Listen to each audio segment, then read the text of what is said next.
I was done, but I forgot my alternate close, which is that as I was walking up right over here, some lady was leading this little kid that basically refused to walk. And my thing about kids is they're just never doing what you're doing. They're never on the page you're on.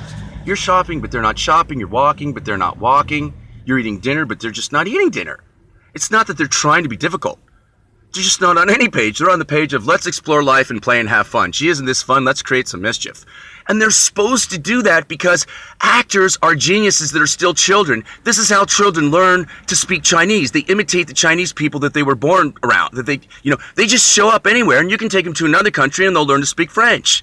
This is why children are geniuses, and all we have to do is not get in the way of them being geniuses and let them flourish, and they're like flowers. You give them sunshine and water and a little bit of shit every now and then if they, no, I'm saying, you give them what they need and they're good. Actually, with flowers, and even with you, just, no, you don't have to, shut up, John. You know what I'm saying? It's simple. They are amazing and we screw them up. Just don't screw them up. If they're not on the page of walking, don't get mad at them for being like, hey, you're supposed to be walking. Just realize that they're geniuses who are playing and you need to play for a minute and then explain to them how to walk properly, but in a nice way.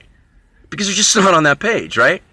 One time I was pulling into the San Luis Obispo parking structure and this lady with two little girls in tow, and she had them both in these little striped shirts, and the one little girl was about 2 and being led by mom. The other one was about 6 and staring at me like, don't you run over us. Don't you dare. Hey, mean man. And I was like, don't worry, I'm waiting.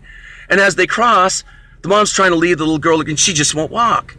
And they had these little striped shirts on. And I looked at the mom and I said, they look like little prisoners in those shirts. And she said, yeah, my little prisoners. And I said, they just never will do what you want them to do, right? She's just not walking. She said, yeah. And she dragged her across and it was cute. And I was just like, that's their deal.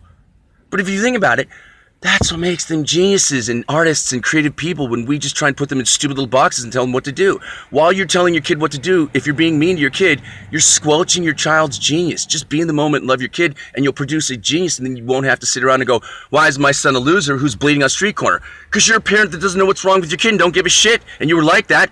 You know which came first, the chicken or the egg? No one knows. It's a mystery. Okay, bye. Okay, fine. Some people give birth to Jeffrey Dahmer and they're genetically like that. Other than that, you screwed up your kid, okay? Mom, Dad. Okay. No, John. Don't make me pull this camera over.